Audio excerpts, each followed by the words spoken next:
Start करेंगे ancient history of MP से। तो जैसे कि इसमें फर्स्ट टॉपिक होता है आपका pre historic age in MP.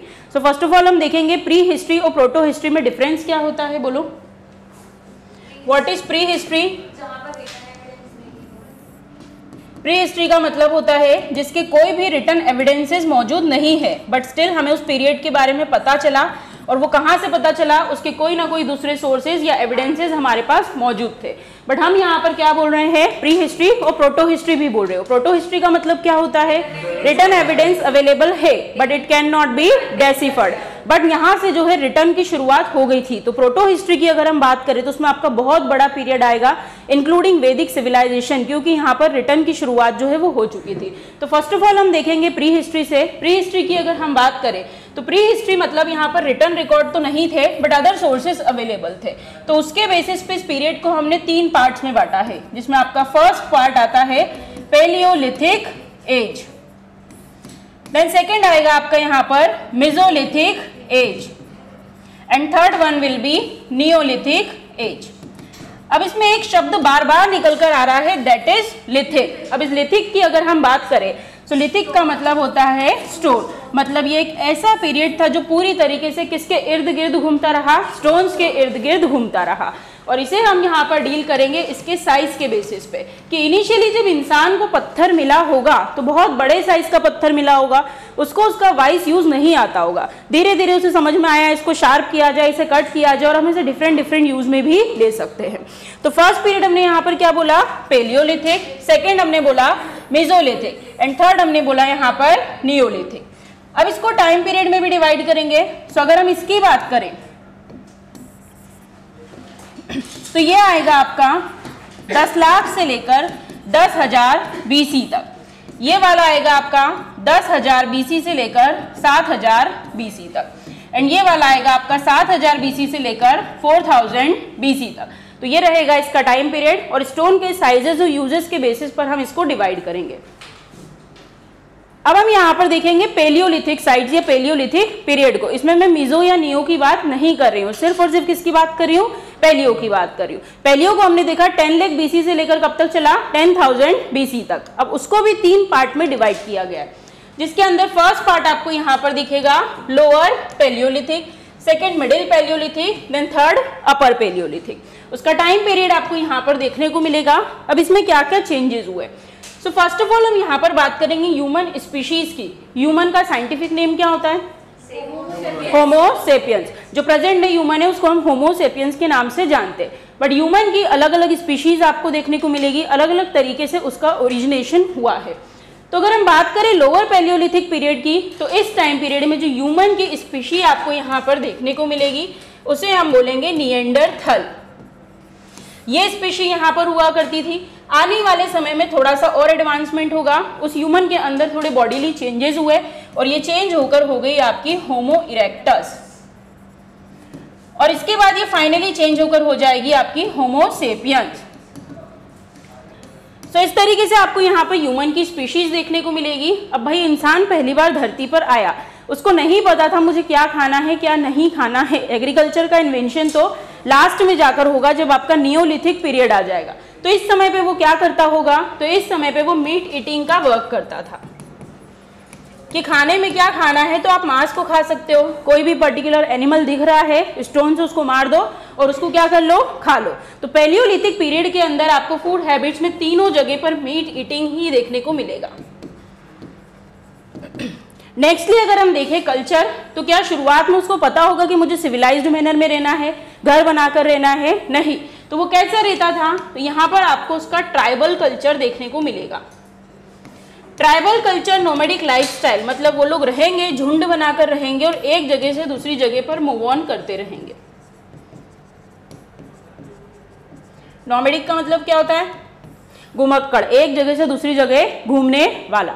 अब लास्ट आते हैं एमपी के अंदर इसके एविडेंसेस कहां पर मिले हैं, फटाफट बोलो। टॉपिक क्या पढ़ रहे हैं हम, पेलियोलिथिक। बिल्कुल, हम यहाँ पर देख रहे हैं पेलियोलिथिक पीरियड, और पेलियोलिथिक पीरियड के अंदर एमपी में कहां पर इसके एविडेंसेस देखने को मिले हैं। तो अगर हम एमपी में एविडेंसेस की बात करें तो इस पीरियड का एविडेंसेस आपको देखने को मिलेगा हथनौरा सीहोर में। यस, यहाँ पर नहीं मिलेगा और यहाँ पर आपको मिलेगा बेलन वैली। ये आपको एमपी यूपी बॉर्डर पे देखने को मिल जाएगा, बुंदेलखंड वाला रीजन। सो ये पैलियोलिथिक पीरियड का हमने यहाँ पर क्लासिफिकेशन करा। एमपी से कहाँ से कौन सी साइड मिली है आपको याद रखनी है। नेक्स्ट हम कहाँ पर आ गए इसमें, pre historic age in MP. अब हम यहाँ पर देखेंगे पैलियोलिथिक, मेसोलिथिक एंड नियोलिथिक।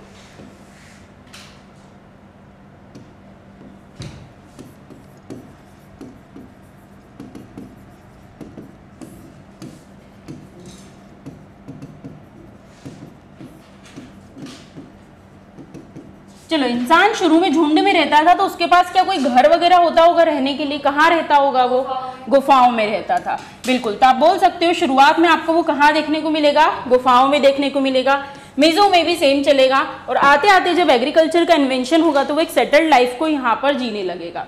उसके अलावा अगर हम देखें कि कैसे क्या चेंजेस हुए, तो भाई इस पीरियड में स्टोन हुआ करता था, तो बहुत सारी जगहों पे दिया गया है कि इस पीरियड में फायर का इन्वेंशन हो गया था, बट कई सारी जगहों पर मिजो के टाइम पीरियड में भी दिया गया है कि समहाउ एक दिन उसने स्टोन्स को आपस में जिस तरीके से वो यहाँ पर घिस रहा होगा और उसी से किसी का इन्वेंशन हो गया, यहाँ पर फायर का इन्वेंशन हुआ।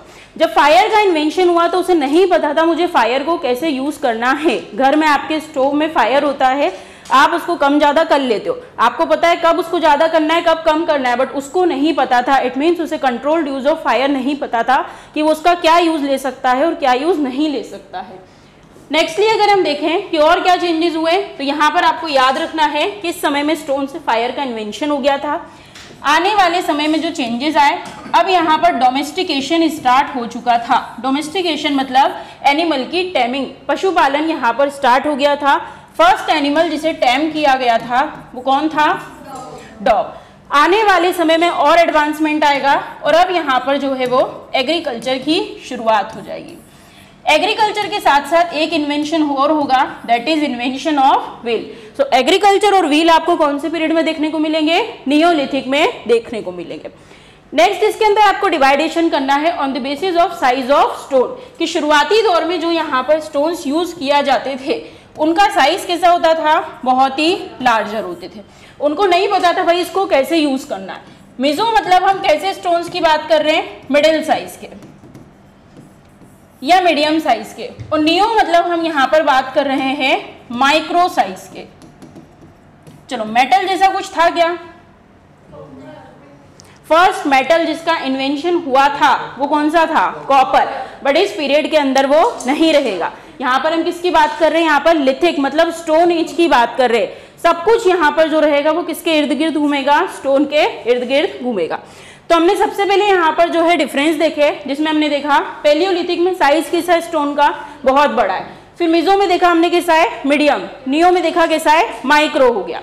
फिर हमने देखा कि शुरुआत में वो कहाँ रहेगा? केव्स में रहेगा। फिर आने वाले समय में भी केव्स में रहेगा। फिर आने वाले समय में यहाँ पर चेंजेस होंगे जब एग्रीकल्चर का इन्वेंशन होगा, जब ट्री के अंदर होलो केव्स वगैरह बनाकर यहाँ पर वो रहने लगेगा। उसके अलावा हमने फूड ईटिंग हैबिट में देखा कि अभी क्या करेगा वो? यहाँ पर मीट ईटिंग ही करेगा। अदर देन दिस हमने यहाँ देखा स्टोन से क्या इन्वेंट हो चुका है? फायर का इन्वेंशन हुआ। मिजो में क्या हुआ? डोमेस्टिकेशन हुआ। यहाँ पर एनिमल की टेमिंग जो है वो स्टार्ट हो गई। एंड नियो में क्या हुआ? तो एग्रीकल्चर और व्हील का इन्वेंशन हुआ। अब उसको यहाँ पर खाना रहना जो है सब चीजें समझ में आने लग गई। नेक्स्ट इंपॉर्टेंट क्वेश्चन यहाँ पर बनता है, एमपी में कौन सी जगह से कौन सी साइड मिली है? तो अगर हम देखें सो पैलियोलिथिक एज से रिलेटेड एमपी में मिलने वाली साइट कौन सी है? भीमबेटका। हमें कैसे पता चला? तो मैं आपको एविडेंस देती हूँ कि भीमबेटका के अंदर जब आप रायसेन ओबेदुल्लागंज में घूमने जाओगे वहां पर आपको पेंटिंग्स मिलेंगी, जिनको हम क्या बोलेंगे? Rock paintings. इन रॉक पेंटिंग्स के ऊपर आपको ऐसा दिखेगा कि आगे एक हिरण दौड़ रहा है और एक लड़का उसके पीछे भाग रहा है। तो यहाँ पर इन्होंने जो है ह्यूमन और एनिमल के बीच का रिलेशनशिप बताया है। तो उससे हमें पता चला कि ये जो साइड है वो कौन से पीरियड को बिलोंग करती है? यहाँ पर पैलियोलिथिक को बिलोंग करती है।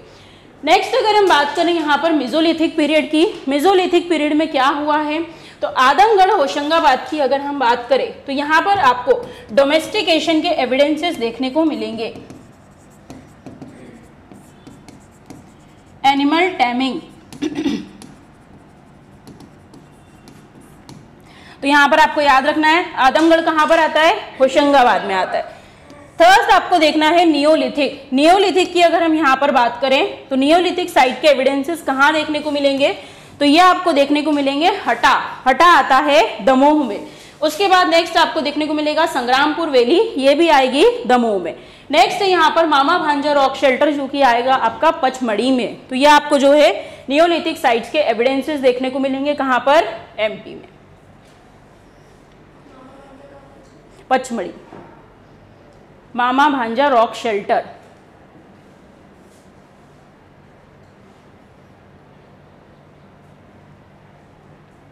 पैलियोलिथिक साइट बताओ एमपी में, भीमबेटका, पेंटिंग से याद रखना है। आदमगढ़, होशंगाबाद, क्या मिला यहाँ पर, डोमेस्टिकेशन के एविडेंसेस मिले।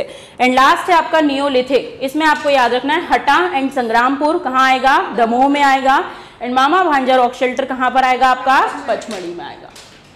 चलो भाई, अब अलग अलग साइट्स पर हम यहाँ पर देखते हैं कि ऐसा नहीं है सिर्फ यही लिमिटेड साइट्स मिली है, अभी तक आपने कई सारी साइट्स के नाम सुन लिए। अब एमपी में अगर हम देखें तो डिफरेंट जगह पर जो है आपको पैलियोलिथिक साइट्स के एविडेंसेस देखने को मिलेंगे, जिसके अंदर आप यहाँ पर देख पाओगे कि फर्स्ट ऑफ ऑल अगर हम बात करें हथनौरा, पहले भी पढ़ाया मैंने, बताओ क्या है, सीहोर। क्या एविडेंस मिला यहाँ पर,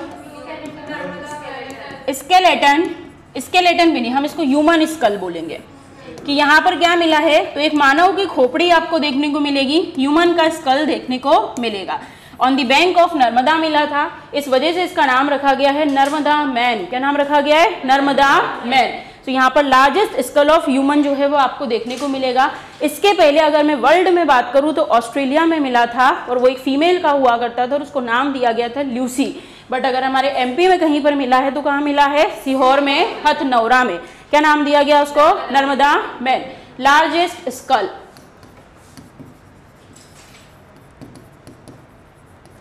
नेक्स्ट अभी क्या देखा हमने, हटा दमोह। हटा दमोह में कौन सी साइट है बताओ मुझे फटाफट, नियोलिथिक। Very good. यहाँ पर कौन सी साइट्स देखने को मिली आपको, नियोलिथिक साइट देखने को मिली।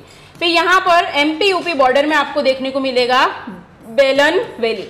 बेलन वैली में आपको जो है यहाँ पर एग्रीकल्चर के एविडेंसेस देखने को मिलेंगे। फिर आ जाते हैं यहाँ पर आदमगढ़। आदमगढ़ कहाँ आता है बोलो, होशंगाबाद। आदमगढ़ होशंगाबाद में क्या मिला आपको, डोमेस्टिकेशन के एविडेंसेस मिले। भीमबेटका रायसेन, ये हो गया आपका पैलियोलिथिक साइट। नेक्स्ट क्या है यहाँ पर, मामा भांजा रॉक शेल्टर, यहाँ से भी जो है आपको एग्रीकल्चर के एविडेंसेस देखने को मिल जाएंगे। सो एमपी में मिलने वाली पैलियोलिथिक साइट्स की अगर हम बात करें तो कौन कौन सी है, रटना नहीं है। हथनौरा में क्या मिला आपको, ह्यूमन स्कल, कहाँ आता है, सीहोर में आता है। फिर हटा दमोह जो कि संग्रामपुर में आता है, वो आपको याद रखना है, संग्रामपुर और हटा दोनों दमोह में। नेक्स्ट बेलन वैली, यहाँ क्या मिला है, एग्रीकल्चर के एविडेंसेस मिले। उसके अलावा भीमबेटका में आपको पैलियोलिथिक साइट्स की पेंटिंग्स मिली है। आदमगढ़ होशंगाबाद में क्या मिला है, डोमेस्टिकेशन। मामा भांजा रॉक शेल्टर में आपको अगेन यहाँ पर एग्रीकल्चर के एविडेंसेस देखने को मिलेंगे। सो ये एमपी से मिलने वाली पैलियोलिथिक साइट्स है। अब एक एक करके सारी साइट्स को डील करेंगे। इस फोटो को देखो ध्यान से, क्या दिख रहा है इसमें, बिल्कुल ये दिख रहा है कि कोई पर्टिकुलर एनिमल है, यहाँ पर हिरण वगैरह, और ये ह्यूमन है, इसके हाथ में किसी तरीके का कोई स्वॉर्ड वगैरह है, बिल्कुल। सो अगर हम बात करें पैलियोलिथिक साइट्स इन एमपी की, तो फर्स्ट साइट हमने उसमें उठाई है जिसका नाम क्या है, भीमबेटका। तो क्या मिला भीमबेटका से, तो ये एक चट्टान है, एक रॉक है, और इस रॉक के ऊपर क्या बना हुआ है, रॉक पेंटिंग बनी हुई है। वो रॉक पेंटिंग क्या दर्शाती है, तो वो यहाँ पर relationship between human and animal को दिखाती है, जिससे हमें पता चलता है कि यस ह्यूमन का डोमेस्टिकेशन किया जाता होगा या ये लोग जो है वो हंटिंग पे डिपेंड होते होंगे। नेक्स्ट इंपॉर्टेंट, इसका जो एक्सकेवेशन है वो किसने किया है, तो 1957-58 में श्रीधर विष्णु वाकणकर के द्वारा इसका जो है एक्सकेवेशन यहाँ पर किया। एविडेंस में क्या मिला, तो एविडेंस में यहाँ पर आपको रॉक पेंटिंग्स मिली। कहाँ आता है भीमबेटका, क्वेश्चन आ चुका है एमबीबीएससी में। रायसेन में कहाँ आता है, ओबेदुल्लागंज। ठीक है भाई, ये हो गया।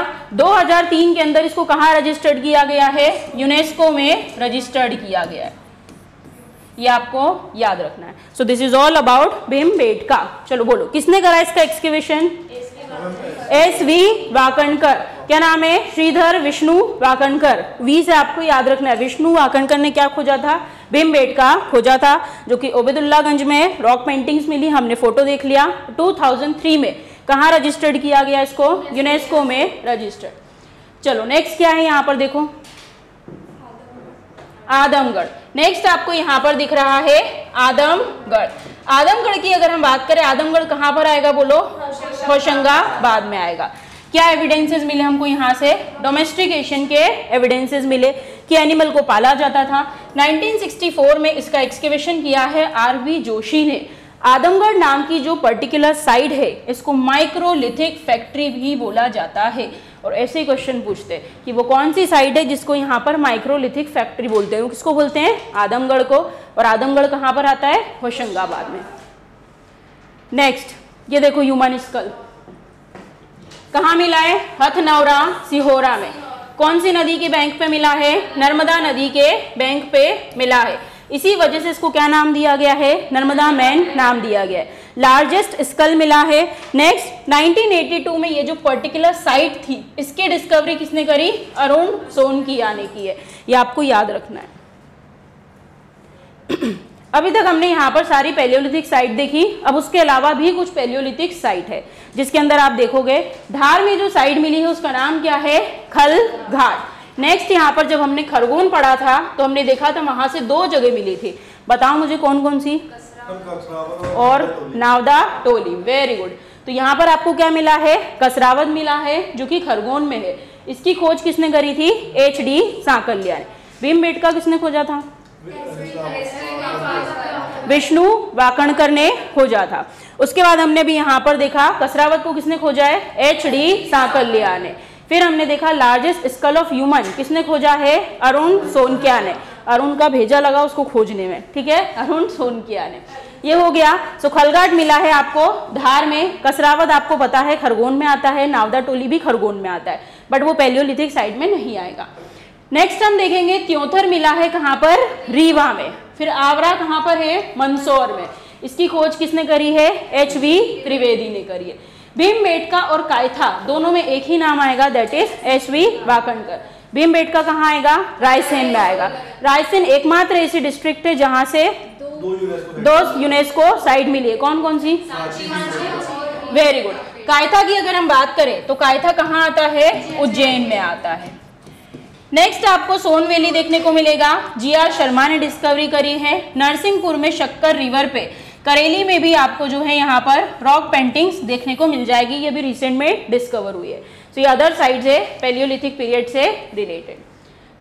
देश का पहला रॉक शेल्टर कॉरिडोर जो है वो भोपाल के पास में बनाया जाएगा। जैसे कि हम इसके अंदर देख सकते हैं यहाँ पर कि रॉक शेल्टर कॉरिडोर के अंदर कौन कौन सी साइट्स जो है यहाँ पर इंक्लूड होने वाली है। तो इसके अंदर मेंशन आप देख पा रहे हैं कठोतिया, गोंडीपुरा, कोलार, इंदिरा गांधी मानव संग्रहालय एंड दूपाड़िया गेट जो है और हलालपुरा। यहाँ पर जो है देश का पहला रॉक शेल्टर कॉरिडोर बनाया जा रहा है ताकि आने वाली जनरेशन भी देख पाए कि हमारे इंडियन हिस्ट्री के अंदर किस तरीके की चीज़ें जो है यहाँ पर मौजूद है। तो ये कहाँ पर बनने वाला है? ये बनेगा भोपाल के पास में। नेक्स्ट हम देखेंगे Chalcolithic period in MP। Chalcolithic period in MP की अगर हम बात करें तो मेनली इसके जो एविडेंसेस मिले हैं वो नदर्न इंडिया वाले पोर्शन में देखने को मिले हैं, बट यस इंडिया के अंदर आपको MP में भी कहीं पर कुछ साइट्स देखने को मिलेगी। तो फर्स्ट ऑफ ऑल हम देखते हैं आखिर चालकोलिथिक पीरियड होता क्या है। तो ये वो पीरियड है जब हम यहाँ पर ह्यूमन बीइंग ने कॉपर टूल्स जो है वो बनाने स्टार्ट कर दिए थे। फर्स्ट मेटल जो डिस्कवर किया गया था दैट वाज कॉपर, और यहाँ पर कॉपर से बने हुए टूल्स का जो है यूज होने लगा था। अब MP में कौन सा पर्टिकुलर पोर्शन है जहाँ पर ये जो चीज़ें हैं आपको मोस्ट प्रोमिनेंट देखने को मिलेगी? तो MP में आपको नर्मदा और चंबल वैली वाले रीजन में चालकोलिथिक पीरियड का मैक्सिमम डेवलपमेंट देखने को मिलेगा। अब इसी से आपको याद रखना है कि यहाँ पर जो साइट्स रहेंगी वो आपको इसी के इर्द गिर्द मिलने वाली है। तो फर्स्ट ऑफ ऑल हम साइट्स देखते हैं चालकोलिथिक पीरियड की। कायथा, डांगवाला और नागदा, ये साइट जो है वो कहाँ पर आने वाली है? तो ये साइट्स आपको देखने को मिलेगी उज्जैन में। नेक्स्ट है नावदा टोली। तो नावदा टोली आपको देखने को मिलेगा खरगोन में। नावदा टोली खरगोन में जो है वो भी एक तरीके की चालकोलिथिक साइट है। नेक्स्ट है यहाँ पर आवरा, और आवरा आता है मंदसौर में। तो ये भी चालकोलिथिक साइट है। उसके अलावा हो गया बेसनगर जिसे हम विदिशा बोल सकते हैं। देन होशंगाबाद में एक साइट है जिसका नाम है खेड़ी नामा, और एरन आपको देखने को मिलेगा कहाँ पर? सागर में। तो ये आपने एमपी से देखी यहाँ पर चालकोलिथिक साइट। थोड़ी देर पहले हमने पैलियोलिथिक साइट्स डिस्कस करी थी और अभी हमने यहाँ पर जो है एमपी से रिलेटेड चालकोलिथिक पीरियड की साइट्स को कंप्लीट किया है। अब ये जो साइट्स हैं इनसे भी कुछ इंपॉर्टेंट क्वेश्चन देखने को मिलते हैं। तो कुछ 2 से 3 साइट्स हैं जिनको थोड़ा सा डिटेल में देखना जरूरी है। फर्स्ट ऑफ ऑल अगर हम बात करें कायथा, तो अभी मैंने आपको बताया कायथा कहाँ पर आता है, उज्जैन में आता है। और उज्जैन में आपको ये साइट जो है वो काली सिंध रिवर पे देखने को मिलेगी। अब यहाँ पर क्या मिला है, तो इस पीरियड में आपको मेनली पॉटरीज देखने को मिलेगी, जिसके चलते कायथा में आपको ब्राउन पॉटरीज देखने को मिलेगी। 1964 में इसकी डिस्कवरी की गई थी बाय एस.वी. वाकणकर। ये वही एस.वी. वाकणकर है जिन्होंने यहाँ पर भीमबेटका की भी डिस्कवरी करी थी। अदर देन दिस इसे फर्स्ट चालकोलिथिक सिटी का दर्जा भी दिया गया है। नेक्स्ट है नावदा टोली, यहाँ पर भी आपको ब्राउन पॉटरीज वगैरह देखने को मिलेगी। इसकी डिस्कवरी की गई है by H D. Sankalia and S B. Deo. Dangwala की अगर हम बात करें तो यहाँ पर भी आपको पॉटरीज प्लस कॉपर के कुछ टूल्स भी देखने को मिलेंगे, जिसके चलते रेड एंड ब्लैक पॉटरीज देखने को मिलेगी। एंड कॉपर के टूल्स आपको डांगवाला में कहाँ देखने को मिलेंगे, उज्जैन में। कुछ इंपॉर्टेंट साइट्स की आपको डिस्कवरी याद रखनी है, जैसे कि कायथा हो गया, एस.वी. वाकणकर ने किया है। देन नावदा टोली हो गया, जिसे कि एच.डी. सांकलिया ने किया है। इसके अलावा अगर हम देखें तो लास्ट साइड में आपको देखना है आवरा। अब आवरा मैंने आपको बताया कहाँ पर है, मंदसौर में है। और मंदसौर में इंस्क्रिप्शन मिला था, तब भी हम प्रीवियसली डिस्कस कर चुके हैं कि इसका इंटरनेशनल ट्रेड से कनेक्शन हुआ करता था। तो यहाँ पर क्या मिला है, तो मेनली आपको यहाँ पर रोमन ट्रेड के एविडेंसेस देखने को मिलेंगे। और ये जो आवरा नाम की साइट है, it was discovered by H B. Trivedi. तो ये एमपी से होने वाली सारी की सारी इंपॉर्टेंट चालकोलिथिक साइट्स है। नेक्स्ट हम देखेंगे एमपी में मेगालिथिक साइट्स। मेगालिथिक साइट्स की बात करें तो मेनली आपको इंडिया के सदर्न पार्ट में देखने को मिलेगी, बट इस समय में जो है ग्रे आयरन यहाँ पर आपको देखने को मिलेगा कि उसका स्टोन के साथ यूज जो है वो स्टार्ट हो गया। एमपी में कहाँ साइट्स मिली है, तो ग्वालियर, भिंड, मुरैना वाले एरिया में आपको ये साइट जो है वो देखने को मिल जाएगी। नेक्स्ट अगर देखें प्रोटो हिस्टोरिक पीरियड में, तो इंडस वैली सिविलाइजेशन के एमपी में कहीं से कहीं तक कोई भी एविडेंसेस नहीं मिलेंगे, बट वैदिक पीरियड में डिस्कशन कहीं ना कहीं पर दिया गया है, जिससे पता चलता है एमपी में इसकी साइट्स मौजूद थी।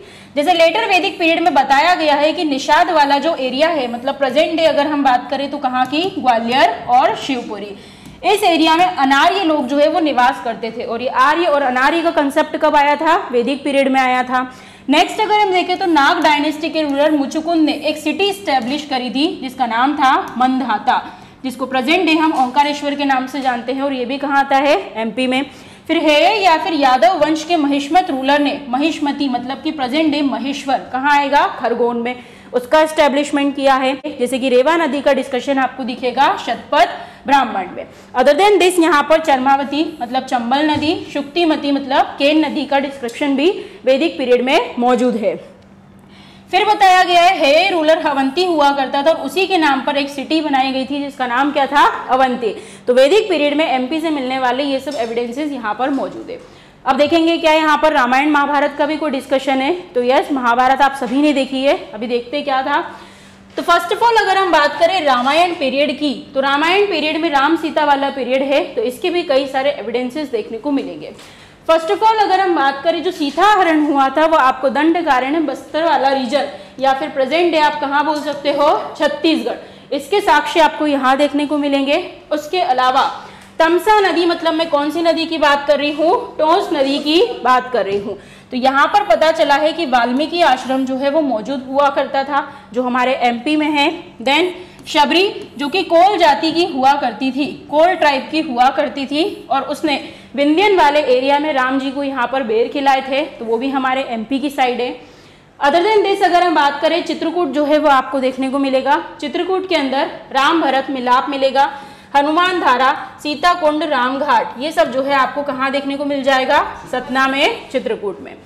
नेक्स्ट रावण का भी हमारे एमपी से कुछ ना कुछ कनेक्शन है, जैसे कि बोला जाता है मंदसौर में उसका ससुराल हुआ करता था।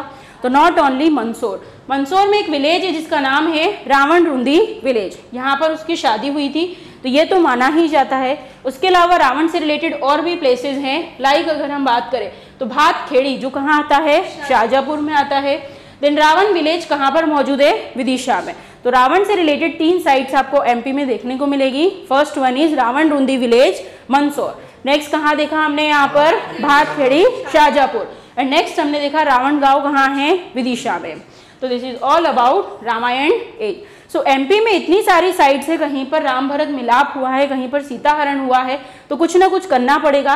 तो यस, एमपी गवर्नमेंट ने रिसेंट में डिसाइड किया है कि एमपी में एक राम वन गमन पाथ बनाया जाएगा, कि राम जी वनों में चलकर जहां जहां तक गए थे अपने कंपेनियंस के साथ, तो वो जर्नी स्टार्ट होगी आपकी अमरकंटक से, और अमरकंटक से आपको ये देखने को मिलेगी चित्रकूट तक। और यहाँ पर क्या बनाया जाएगा, तो राम वनगमन पाथ बनाया जाएगा। 370 किलोमीटर का करीबन ये जो है यहाँ पर रहेगा। तो ये तो एमपी में हिस्ट्री रही रामायण पीरियड से। नेक्स्ट हम देखेंगे महाभारत पीरियड। महाभारत पीरियड में क्या हुआ है, कुरुक्षेत्र में लड़ाई हुई, दो पार्टीज के बीच में हुई, कौन कौन थे, कौरव एंड पांडव।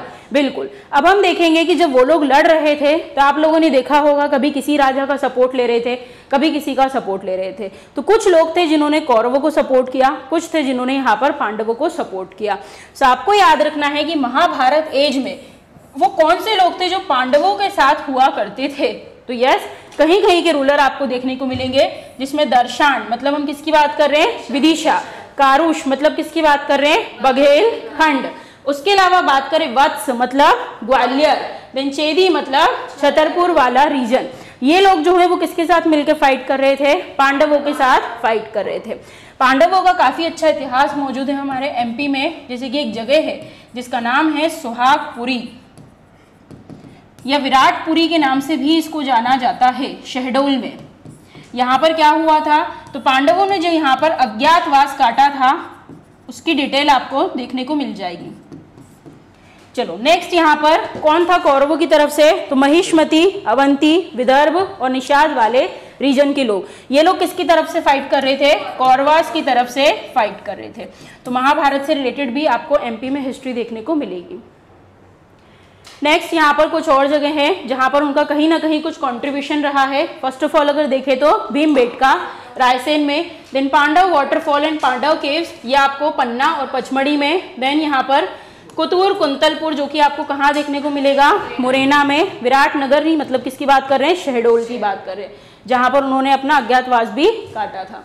तो ये सारी रिलेटेड जो जगह हैं वो किससे, पांडवों के वनवास से रिलेटेड है, उनके एग्जाइल से रिलेटेड प्लेसेस है जो कि कहाँ मौजूद है, एमपी में मौजूद है।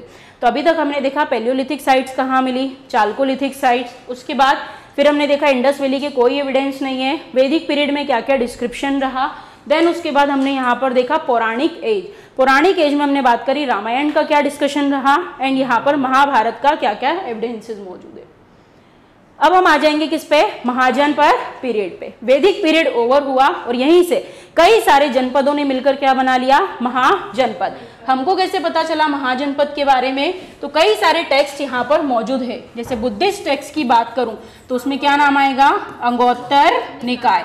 अंगोत्तर निकाय जो कि एक बुद्धिस्ट टेक्स्ट है, उससे हमें पता चलता है ऑल ओवर इंडिया में टोटल कितने महाजनपद थे, 16 महाजनपद।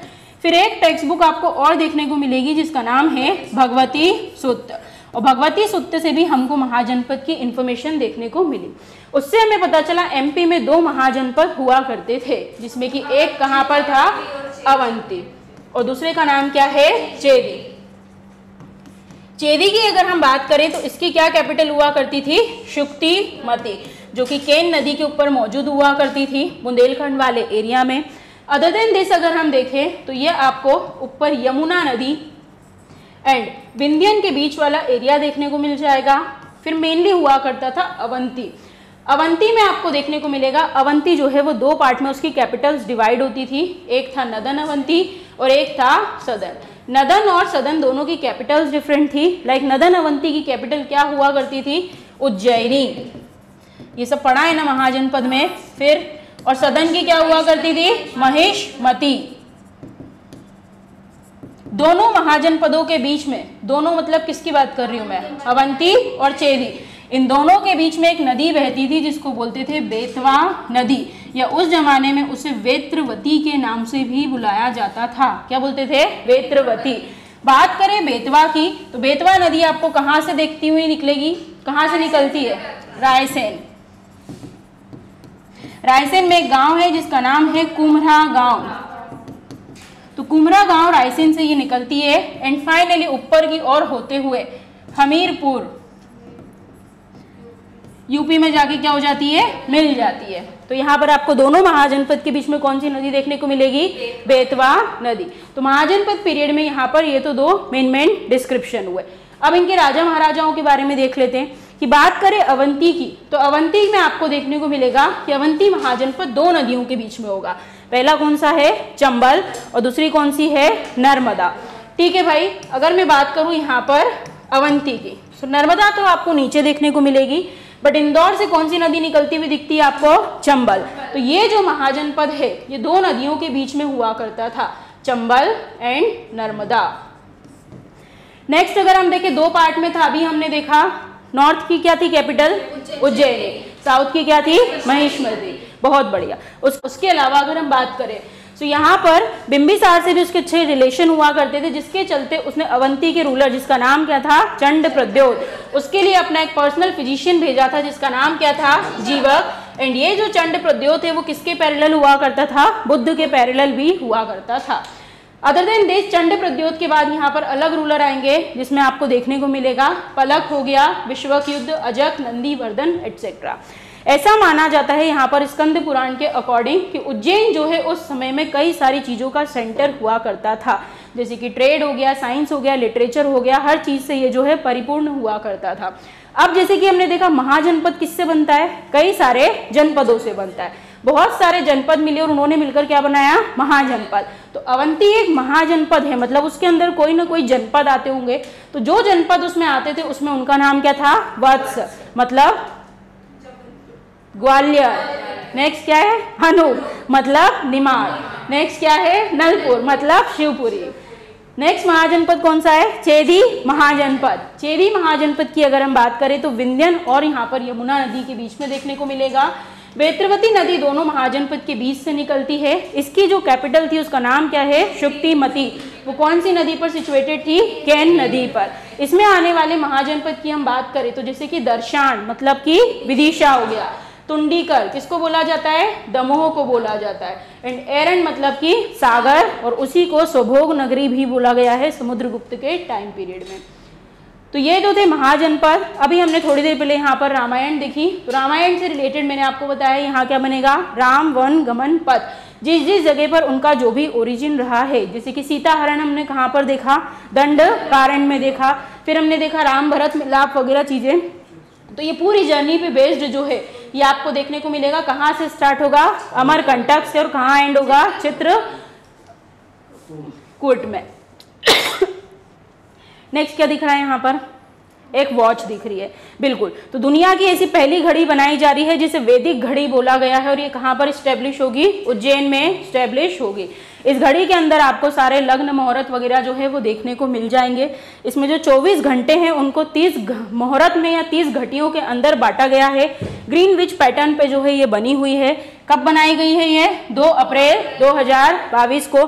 सारी की सारी चीजें आपको इसमें देखने को मिलेगी। इसमें दोनों पैटर्न चलेंगे, नॉर्मल वॉच भी चलेगी और इस तरीके से पूरा वैदिक घड़ी भी चलेगी। जैसे कि अगर हम बात करें 12 बजे की, तो उसको क्या नाम दिया गया है, आदित्य बुलाया गया। 1 बजे को ब्रह्म बुलाया गया, 2 बजे को अश्विनो बुलाया गया है। तो अलग अलग तरीके से आपको यहाँ पर चीजें देखने को मिलेगी। और इसमें कौन सा पैटर्न इंक्लूड है, ग्रीनविच पैटर्न भी इंक्लूड है। कहाँ पर स्टेब्लिश हो रही है, उज्जैन में। पूरी दुनिया की, विश्व की पहली वैदिक घड़ी कहाँ हो रही है, उज्जैन में। नेक्स्ट हम आ जाते हैं यहाँ पर मौर्यन एज में। मौर्यन एज की अगर हम बात करें यहाँ पर, तो थोड़ी देर पहले ही हमने यहाँ पर बाकी चीजें डिस्कस करी। अब इसका बैकग्राउंड देखते हैं। बैकग्राउंड की अगर हम बात करें तो सिल्वर और कॉपर के कॉइन्स कौन से पीरियड से रिलेटेड, मौर्य पीरियड से रिलेटेड। कहाँ कहाँ मिले, विदिशा, त्रिपुरी, उज्जैन, एरन, सतना। ये चीजें इंपॉर्टेंट है, प्रीवियस ईयर क्वेश्चन उठा के देखना, पूछे गए कहाँ से किसके सिक्के मिले। तो मौर्य पीरियड से रिलेटेड एविडेंसेस मिले हैं, तो मतलब राजा रहा है अगर यहाँ पर, तो उसने सिक्के भी चलवाए होंगे।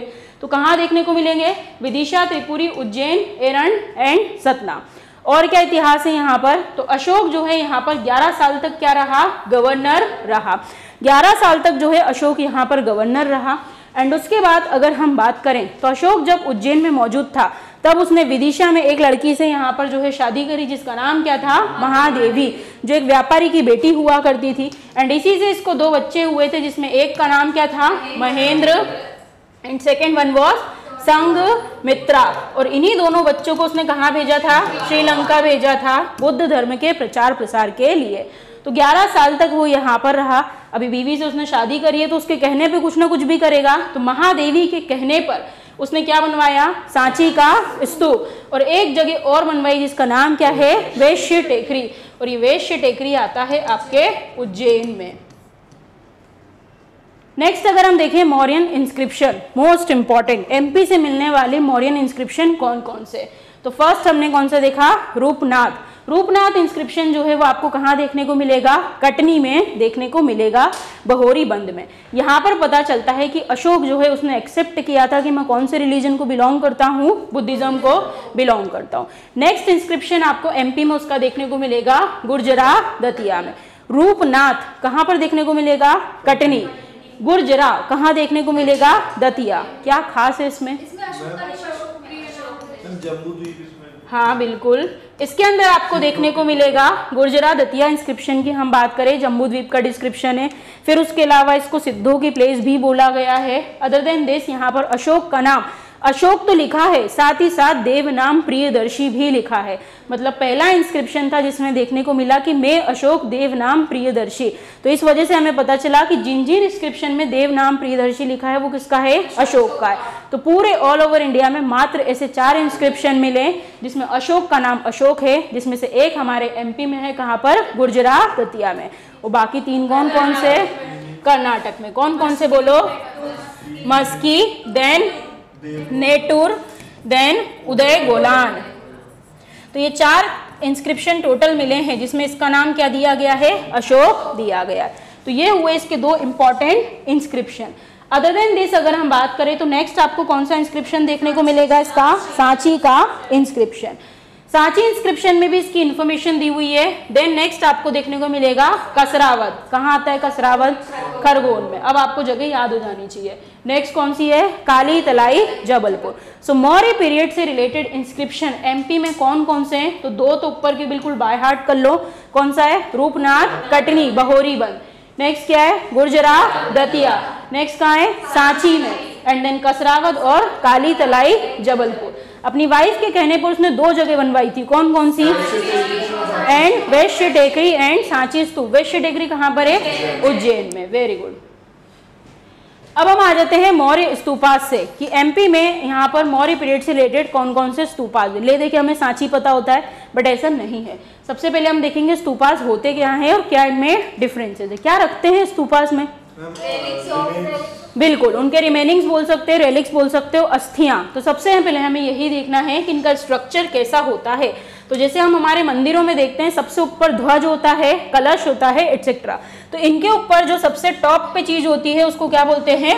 छतरी। ये जो टॉप मोस्ट स्ट्रक्चर है इसे छतरी बोलते हैं। देन उसके नीचे आपको एक प्लेट टाइप स्ट्रक्चर दिखेगा। हमारे में मंदिर में रिंग होती है तो इसे क्या बोलते हैं? हर्मिका। और यही हर्मिका वो जगह होती है जहां पर हम क्या रखते हैं? रेलिक्स रखते हैं। भाई किसी स्तूप में आपको उनके नाखून रखे हुए मिलेंगे, किसी में कुछ रखा मिलेगा। यस, तो हर्मिका में क्या रखा जाता है? रेलिक्स रखी जाती है। अब वो तो वही बता पाएंगे। फिर जो डोम लाइक स्ट्रक्चर है इसे क्या बोलते हैं? अंडा। फिर उसके बाद अगर हम बात करें तो नेक्स्ट इंपॉर्टेंट इज डोर। जो गेटवे होता है उसको क्या बोलते हैं? तोरण। फिर हम मंदिर में जाते हैं, परिक्रमा लेते हैं तो उसको बोलते हैं प्रदक्षिणा पथ, जिसके अंदर गोल गोल घूमा जाता है। तो प्रदक्षिणा पथ और ये जो बाहर की आउटर बाउंड्री होती है इसको क्या बोलते हैं? वेदिका। तो प्रदक्षिणा पथ और वेदिका के बीच का जो होता है उसको क्या बोलते हैं? मेधी। तो स्तूप जो है वो इस तरीके से होते हैं। अब आ जाते हैं हम स्तूपास पे कि अगर हम बात करें मौर्यन स्तूपास की तो सबसे इंपॉर्टेंट कौन सा है? सांची का स्तूप है। सबसे बड़ा स्तूप भी है, ये आपको याद रखना है। It is also a biggest stupa of MP. 1 by 1 समझते चलो। अब क्या है सांची के स्तूप में इंपॉर्टेंट? तो किसने बनवाया? सबसे पहले इसको अशोक ने बनवाया। But not only Ashok, Ashok के अलावा भी किसी का कॉन्ट्रीब्यूशन है। जैसे कि इसमें तोरण, क्या होता है तोरण? गेट बनवाया था पुष्यमित्र शुंग ने। किसने बनवाया था? पुष्यमित्र शुंग ने। पुष्यमित्र शुंग ने 2 स्तूप के तोरण बनवाए हैं जिसमें एक स्तूप कौन सा है? सांची का स्तूप और एक स्तूप है भरहूत का स्तूप जो कि आता है सतना में। ये आपको याद रखना है। तो सांची के स्तूप में तोरण बनवाने का काम किसने किया? पुष्यमित्र शुंग ने किया। इसके अलावा इसकी डिस्कवरी किसने करी थी? तो जनरल टेलर ने करी थी 1880 में। सांची का स्तूप कहाँ आता है? रायसेन में। और यूनेस्को की साइट बना था कब? 1989 में। भीमबेटका कब बना था? Very good. सांची कब बना? ओके। उसके अलावा हम देखें रेलिक्स रखी गई है सांची के स्तूप में। हमें लगता है मेन स्तूप है, सब कुछ गौतम बुद्ध का वहीं होगा, बट नहीं।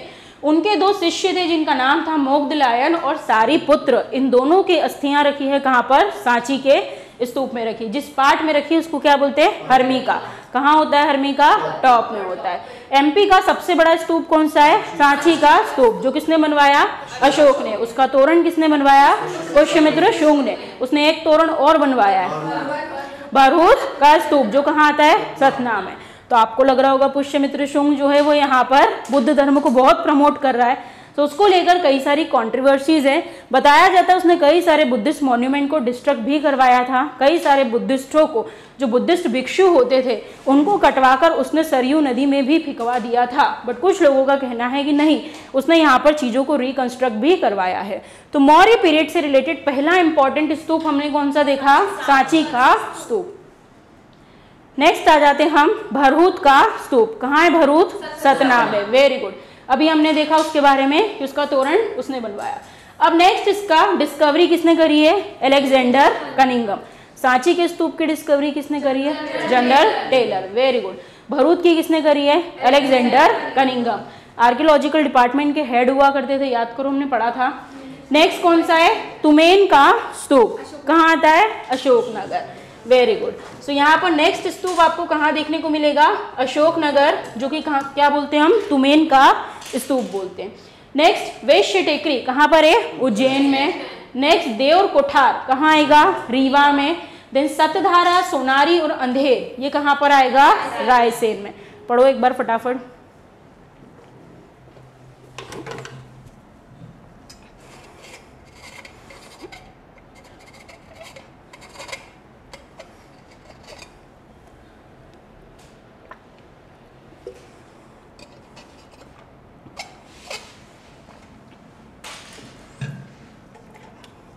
चलो, अशोक से रिलेटेड स्तूपास अपने यहाँ पर कंप्लीट हो गए। पहला कौन सा देखा अपन ने? Sanchi, then Bharhut, then Tumain, then Deor Kothar, और उसके बाद लास्ट कौन सा देखा यहाँ पर? सतधारा, सोनारी और अंधेर, रायसेन में। और एक और था कौन सा? वैश्य टेकरी। तो इनसे रिलेटेड स्तूपास से क्वेश्चन आ सकते हैं। Okay, complete. इंस्क्रिप्शन से आ सकते हैं, मोस्ट इंपॉर्टेंट, वो भी अपने कंप्लीट हो गया। बहुत इधर उधर नहीं भागना है। सो मौर्य पीरियड से रिलेटेड यहाँ पर स्तूपास जो है वो कंप्लीट हुए। अब मौर्य पीरियड का एंड हुआ। मौर्य पीरियड का जो लास्ट सक्सेसर था उसको उसके सेनापति के द्वारा ही मारा गया, और यहाँ पर एक नई डायनेस्टी उभर कर आई जिसका नाम क्या था? शुंग डायनेस्टी। जो बाय कास्ट कौन हुआ करते थे? ब्राह्मण हुआ करते थे। सो अब यहाँ पर कौन सा एरा स्टार्ट होगा? Brahmanical era. ब्राह्मणिकल एरा में आपको दो इंपॉर्टेंट डायनेस्टी देखने को मिलेगी। एक का नाम है शुंग डायनेस्टी और एक है सातवाहन डायनेस्टी। शुंग डायनेस्टी की अगर हम बात करें तो फाउंडर कौन था इसका? पुष्यमित्र शुंग। पुष्यमित्र शुंग जो है, इन लोगों का काफी कनेक्शन रहा है आपके विदिशा और उज्जैन वाले रीजन से। अगर हम बात करें शुंग डायनेस्टी की कैपिटल कहाँ पर हुआ करती थी, तो इनकी कैपिटल हुआ करती थी विदिशा। कहाँ थी इनकी कैपिटल? विदिशा। अब नेक्स्ट इंपॉर्टेंट ये है कि क्या कनेक्शन है, तो इसने अपने बेटे अग्निमित्र को विदिशा का रूलर बनाकर भेजा था, और उसने एमपी में विदिशा में काफी समय जो है यहाँ बिताया। अभी काम काज करने बैठा है यहाँ पर उसको, और यहीं पर उसको किसी लड़की से प्यार व्यार हो जाएगा जिसका नाम क्या रहेगा? मालविका। और इन दोनों पे बेस्ड एक बुक लिखी गई है, मालविका अग्निमित्रम। किसने लिखी है? कालिदास ने लिखी है। तो उसी से हमें पता चलता है कि यस, एमपी में एक डायनेस्टी हुआ करती थी जिसका नाम क्या था? Shunga dynasty. Next, Shunga dynasty के टाइम पीरियड में आपको देखने को मिलेगा कुछ इंपॉर्टेंट सिटीज रही है, सांची, उज्जैन, सतना, बट कैपिटल कहाँ पर है? विदिशा में। नेक्स्ट अगर हम देखें तो पुष्यमित्र शुंग जो है उसको एक टाइटल मिला है और उसे बोला गया है सेनानी दधि अज्झी। ये टाइटल किसको मिला है? पुष्यमित्र शुंग को। इन लोगों के टाइम पीरियड में काफी सारे यज्ञ वगैरह भी करवाए गए थे बाय पतंजलि। नेक्स्ट इंपॉर्टेंट अगर हम यहाँ देखें तो शुंग डायनेस्टी का लास्ट रूलर कौन रहेगा? देवभूति। एंड इसके अलावा तोरण गेट हमने देख ही लिए हैं, कहाँ कहाँ पर? सांची और भरूच में। तो शुंग डायनेस्टी से रिलेटेड आपको ये इंपॉर्टेंट चीजें यहाँ पर देखने को मिली। और कुछ है क्या इससे इंपॉर्टेंट? याद करो। विदिशा में, हाँ,